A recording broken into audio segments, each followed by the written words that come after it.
what I would do about every week I tune in to you. I don't know what I would do about every what?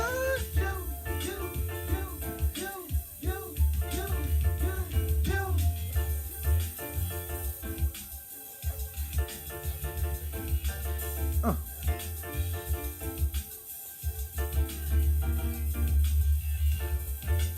do about that. I tune in to give you.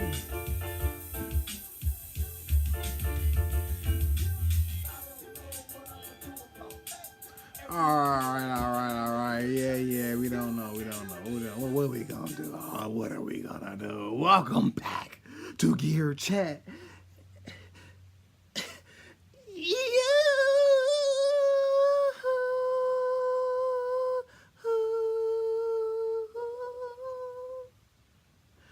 Welcome back to Gear Chat University. Yeah, man. So let's hop right into it. We're just gonna dive right in. I ain't gonna take up too much of y'all time. I'm gonna take off these glasses. Ugh. The thing that I want to talk about today is two things. Now, really, I would just want to talk about. I was really just gonna speak mainly about Behringer. Behringer. Wow. You guys are just, woo. I mean, it's like Rain Man. So, the question I have is the MS, what is it called? Let me go back to the Behringer MS-101. Put my glasses on. I believe that's what it is. It's the Behringer MS-101. Basically, the clone of Roland's SH-101. And it looks pretty much like the original. I believe there's two things that they added that's different or new than the original that Roland made. I guess the thing that's got my wheels turning is, one, how much is it gonna cost? What's the price of this thing? Like, what are they gonna price it at? So right now it's kind of like tight-lipped. Ain't nobody saying nothing. You know, everybody looking around. Just what's up, Behringer? Usually y'all just let it fly, but now they trying to figure out. Do I go $3.99, $4.99? I know they ain't doing $2.99. If they did, that would be ridiculous. But you know, I think they're trying to figure out how low can they go. That should already be, I kind of feel like that should be the case from the jump. Is just we're gonna try to make a gear and we have to make it for this price or whatever, and so on and so forth. But I imagine that's what they're doing, trying to figure out what's that sweet spot that they want to market this thing at. But what do y'all think about it? I mean, I guess they're gonna have a bunch of different colors, which I don't know why, but that just on one hand is kind of lame, right? But on the other hand, it kind of adds to the whole. What's the word I'm looking for? It kind of adds not to the mystique. It's not mysterious, but it adds to the pizzazz. Like, if you got the red one, I got the blue one. It's kind of like what Korg did, but for some reason, what Korg did with the monologue. But for some reason, this just feels a little bit more exciting. I don't know why. I mean, from what I've heard so far, listen, man, I know a lot of y'all don't like Behringer because of what they're doing, the whole cloning thing. And my only gripe, not even gripe, my only critique is that for every 2 or 3 you're going to clone, you should definitely come up with something original.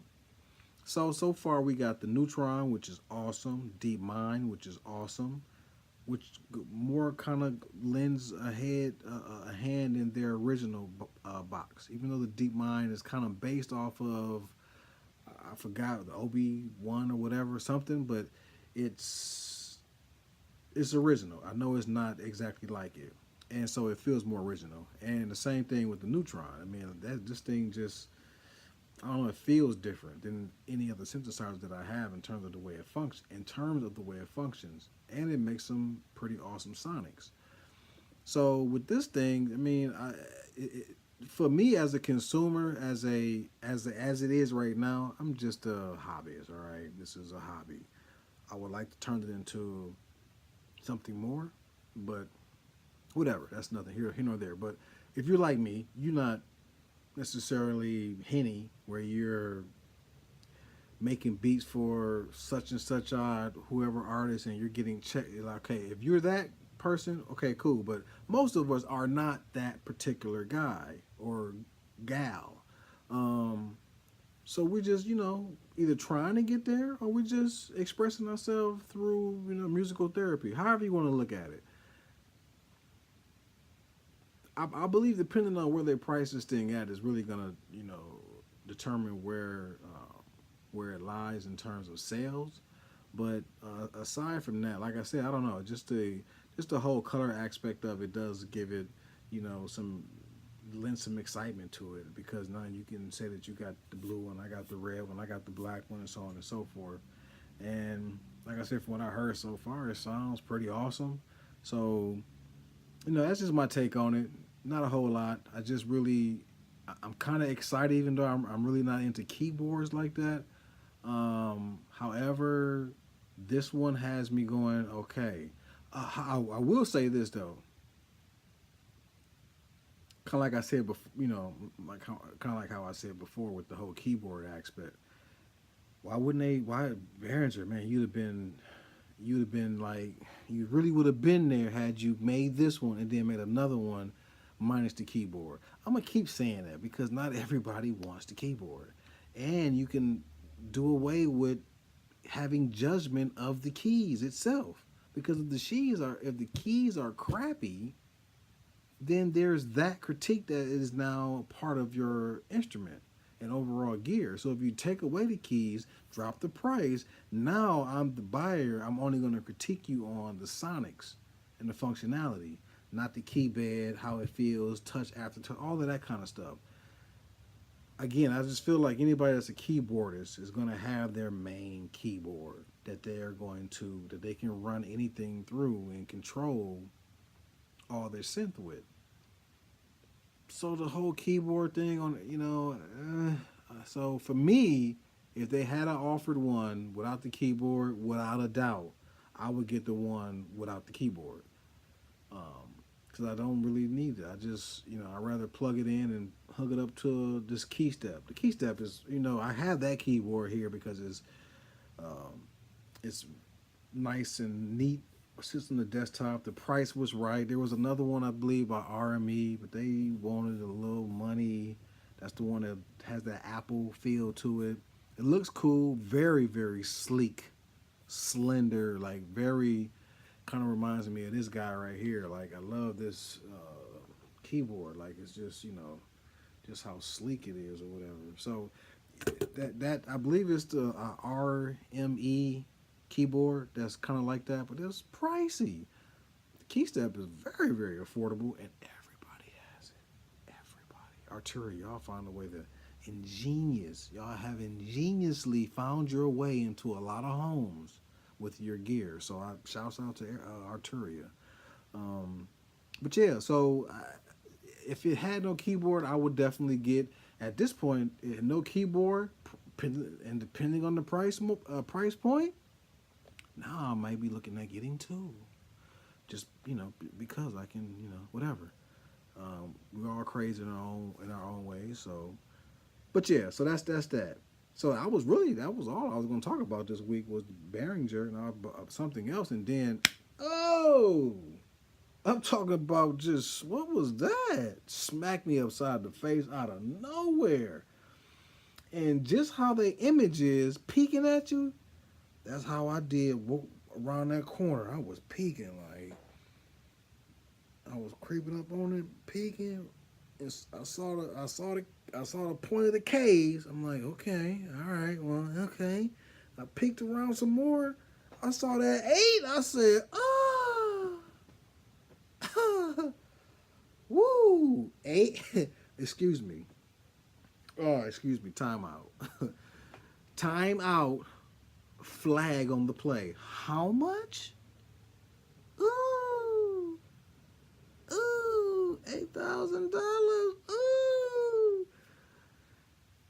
not it ain't for me.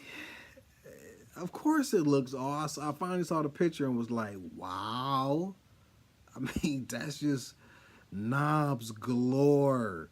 This screen that looks futuristic, kind of like. I mean, what's going on here? $8,000? Are you tripping, Moog? I'm sorry, Mr. Moog. Wow, you want your money? So yeah, man. I mean, that is one hell, and they call it one because you only gonna buy one. If you get one, they only gonna make one. Only one person gonna buy it.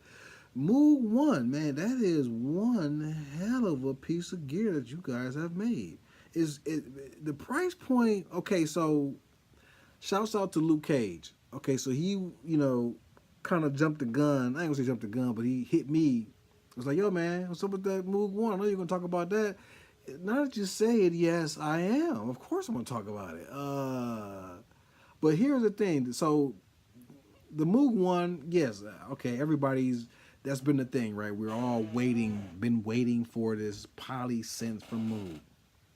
And they finally give it to us. And boy, is it a doozy, price-wise. I don't know. I'm just, with that kind of price, it has to sound amazing. Like, it can't not sound amazing at this price. Like, it has to. There is no room for, no. And there's no MEH with AK. If it is, that would be an ultimate failure. So, it has to sound awesome. But when I saw the price, it really, because initially before this came out, I'm thinking, man, they're only charging $8.99 for their grandmother, and we're talking about Moog.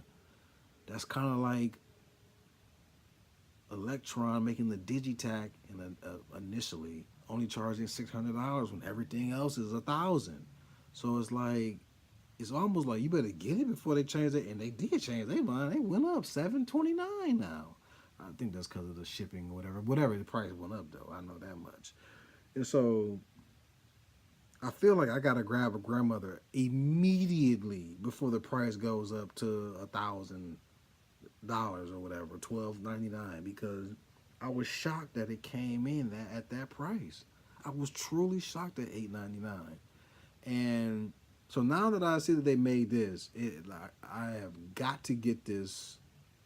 I feel like it's not going to change. They're not going to just go up just because, but I honestly feel like it makes me, them making the Moog One really makes me want the grandmother just that much more. Why? Because I know that is within my grasp. I can make payments on that. 8,000, dude. I mean, yeah, I gotta be gigging. I have to go out and be making something on the weekends or something. I can't, yeah, it's just not even, and then aside from that, for me to get that, hey, I'm not working on 9 to 5 job. Like this, I have that is my job.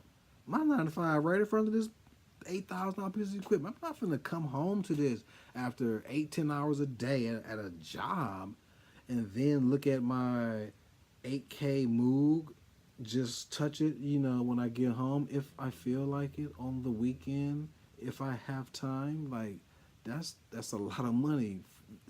So this is just how I think. This is the quirkiness of John G. Like, so money, if you've, for all of you that have been kind of following along, you know that money is a major thing for me. Like, in terms of deciding what I'm gonna get, if I'm gonna get it, so on and so forth. And there are times I don't agree.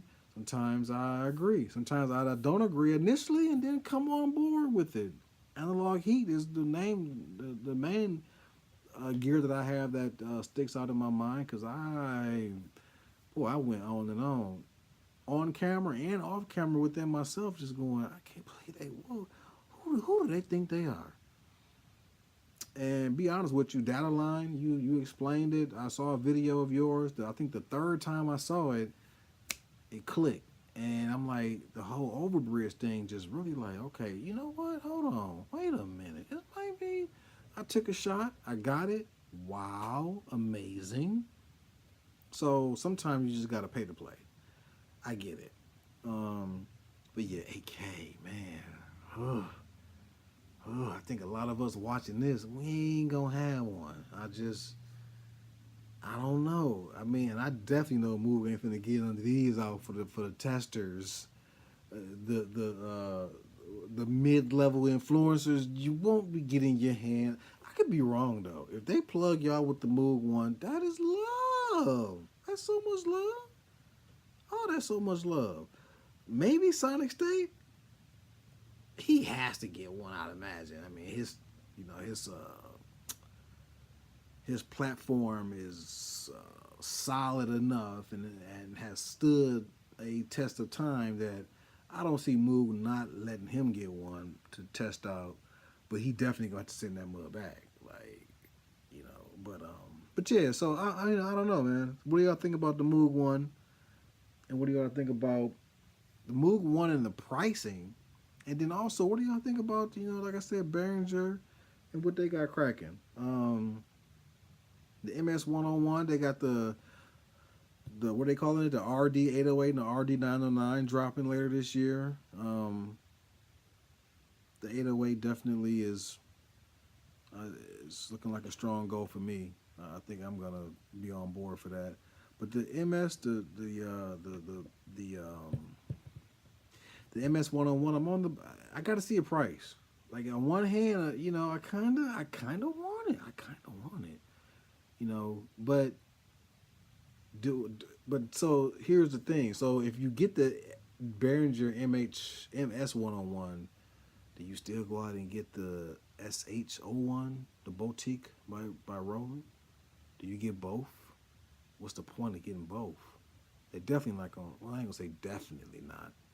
It'd be nice to play those two together to see just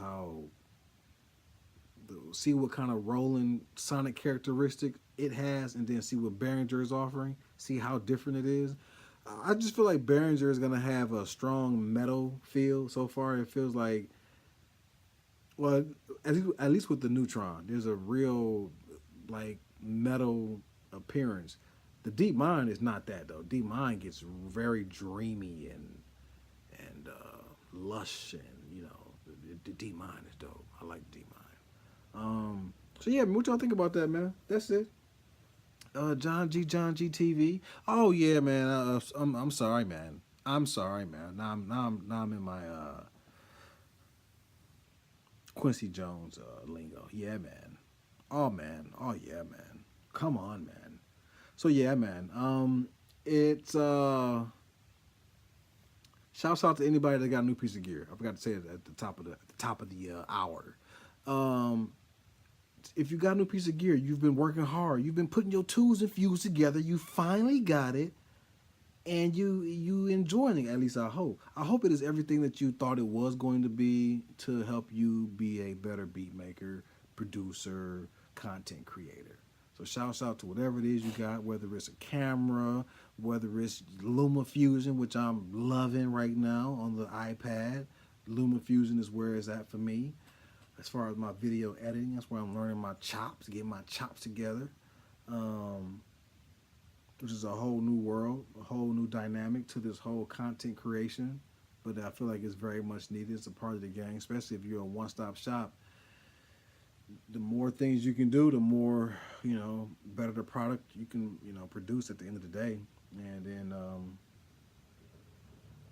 I think if you just constantly try to learn, that's my biggest thing. I'm always trying to learn something. So if you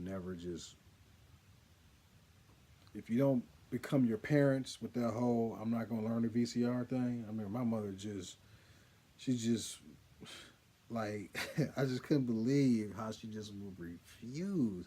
Like, come on, mama, look, let's just press play, all right? Just press the play button. No, I don't want to see it. I mean, just straight up denied it at the door. Yeah, I don't want to, nothing. And it's like, come on, man, just pick the remote up. I'm sure you replay, type it 1, 2 for chat. She wasn't trying to hear it. And so it's like, okay, you can't. I'm trying not to get to a point where I'm just like, no, I'm all into this tech. I got to know. I got to keep learning. Warren Buffett, second, used to be the richest man in the world. Now he's the second richest man. Look, if that man say that he's still trying to learn something, and not just him. I've just picked him out because he's the second richest. But uh, there's a common line with how the billionaires think. So if you think like a billionaire, possibly you could become a billionaire. I'm just saying. The company we keep, the mindset that we own. I mean, if you think low, you're going to stay low. If you think high and you are low, then you might rise above. So, whatever, man. I'm on some other stuff now. John G TV. Shouts out to DJ Promo. Let me put my glasses back on. I thought I was going to remember that by name. I believe it's Promo. DJ Promo plugged me. Y'all got to hear this. Plug me with a taste.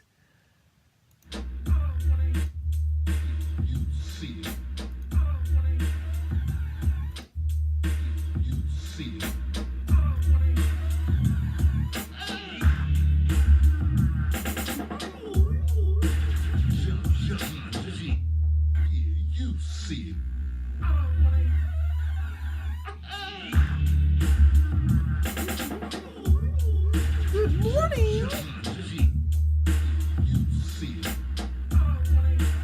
I don't want to hear that.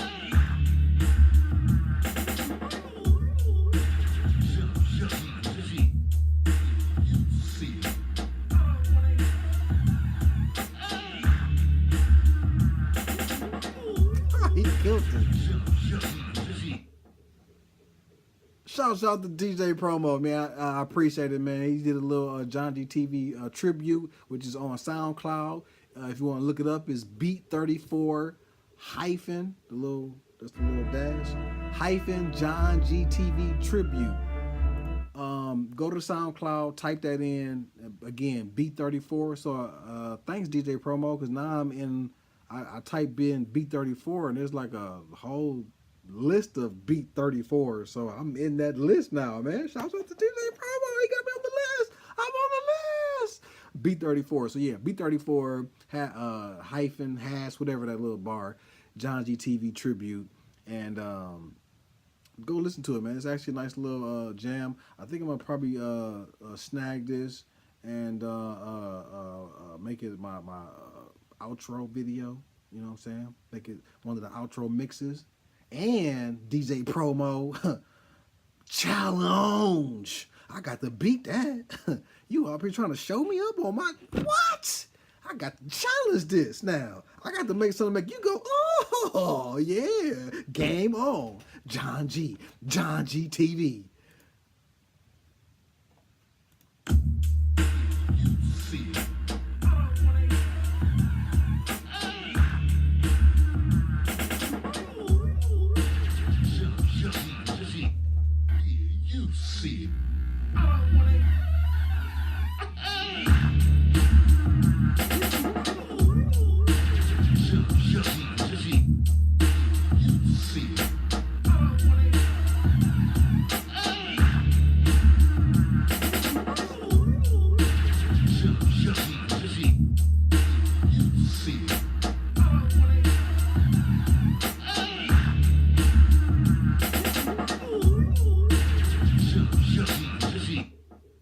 I want all the smoke. Challenge. Yeah.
TV.